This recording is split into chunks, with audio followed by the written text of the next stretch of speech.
I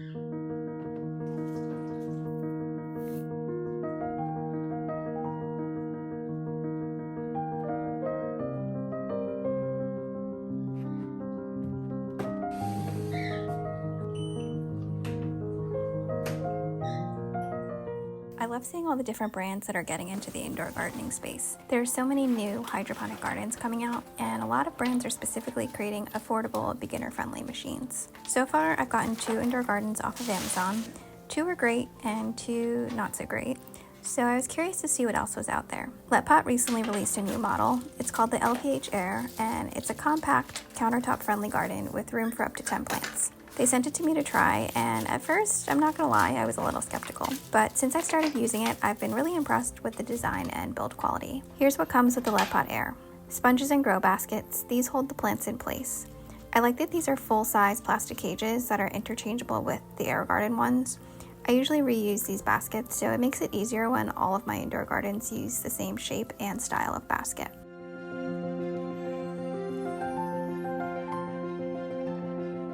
Humidity domes to help with germination. These clear little caps help create a greenhouse effect, and they're mostly used during the seed germination phase, but don't throw these away, you can definitely reuse them. Spacers, I thought this was a nice touch. In case you don't use all 10 grow holes, you can use these covers to block the empty spaces. Stickers to cover the tops of the baskets, as well as trellis poles and labels.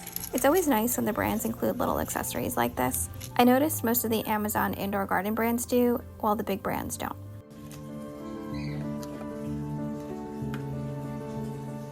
And finally, nutrients. All the Amazon brands seem to provide A and B nutrition. These bottles have like little powder nutrients inside, so you add water and shake them up, and then add both part A and part B at every feeding cycle. To be honest, these A and B style nutrients aren't my favorite. I prefer the liquid nutrients like AeroGarden's plant food, or like the all-in-one dry nutrients, but these are fine, they still get the job done. The one thing letpot doesn't include are seeds. For pretty much all the Amazon indoor gardens, you'll need to buy your own seeds separately. I'll list the seeds I'm using in the description box. Overall, I was pretty impressed with the build quality and design. I think it's nicer than most of the other Amazon brands that I've come across. This garden is kind of a long and narrow rectangular shape. It measures roughly 15 inches across by 7 inches deep. The 10-hole layout is evenly spaced out, and the water hole is all the way off to the right. I do prefer when the water opening is a little bit bigger and placed in the center. I find that the small hole makes it kind of easy to spill water everywhere, so it'd be nice if they could maybe change that in the future.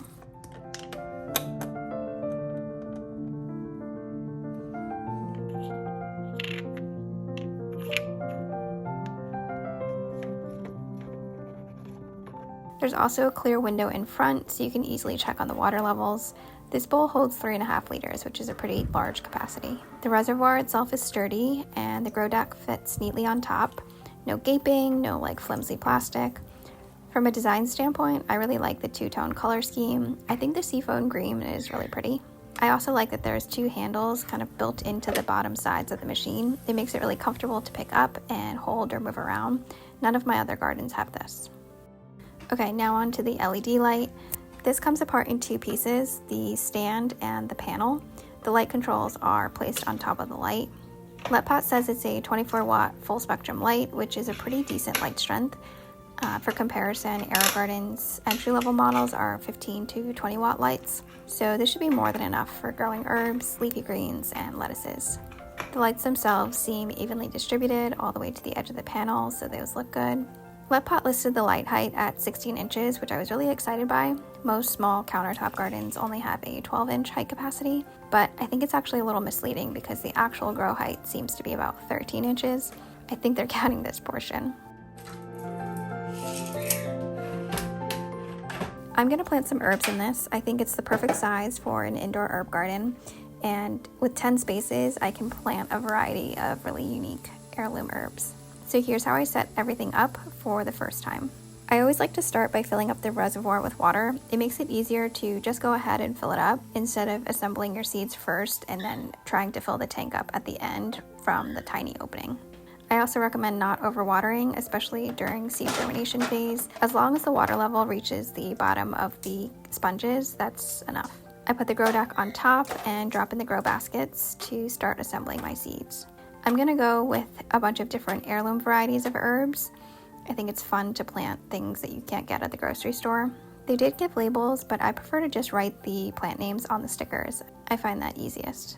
I also like to wet the sponges, but make sure to squeeze out any excess water. You don't want them too wet. And then it's time to plant. I drop a couple seeds in the sponge, place the sponge in the plastic cage, and add the sticker.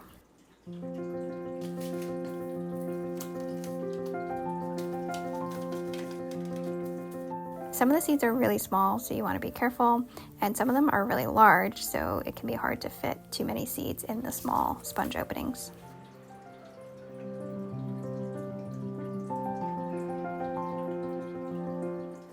For cilantro, I find that it helps to gently smash the seeds open. Cilantro isn't really a beginner-friendly herb though, so if you're brand new to indoor gardening, you might want to skip that. I also find it easier to add the stickers right after you've planted each seed, so one by one. That way you don't forget which plants are in which sponge. If you do it all at the end, you'll probably forget.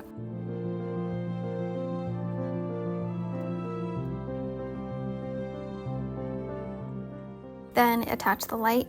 It snaps really easily into both the LED panel at the top and the back of the machine. You plug in the power cord, and then you can place the garden wherever you'd like. What I really like about letpot is they give you the ability to customize the light schedule, both the duration and the exact timing. All you need to do is download their mobile app. The gardens have Wi-Fi, so they can sync to the app, and then you can toggle the pump on and off, change the start time, pick the end time, change between different modes. It's a pretty sleek app. Some indoor garden brands have a set duration for the gardens to run, for example, 16 hours. So they might let you pick the start time, but then they auto set the end time. I really like the ability to customize the full schedule, which letpot allows you. And I think comparing the letpot to the entry-level AeroGarden models, those don't even let you pick the start time. It's whenever you plug in the power cord for the first time, that's the start time. So in comparison, I think the letpot is great. I really dislike the indoor gardens that don't let you customize the schedule. I think it's finicky to automatically start when you plug it in.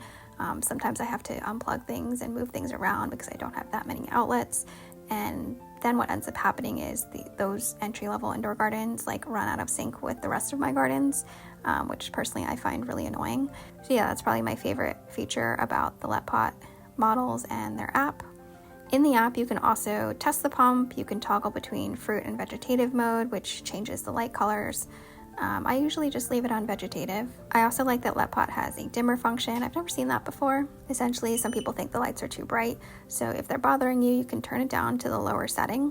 I'll start with the dim function on since you don't really need light for the germination phase, and then once the seeds sprout, I'll turn it to full strength. Here's how everything looked. I added the dome covers to each little pod, and then I also turned the lights on. And here's how the herbs looked a couple weeks in. Overall, first impressions of the letpot Air are great. It's got a solid build quality, a really sleek design. It's probably my favorite affordable countertop garden. I also think the price point is really good. The MSRP seems to be around $90, but they frequently run sales and you should be able to get it for around $50 to $60. I also have a discount code for an extra 10% off, and you can stack that even when they do sales, so you can get them at a pretty good deal. I'll keep monitoring the garden as the herbs grow, and maybe I'll do an updated video in the future, but so far I think this garden is great.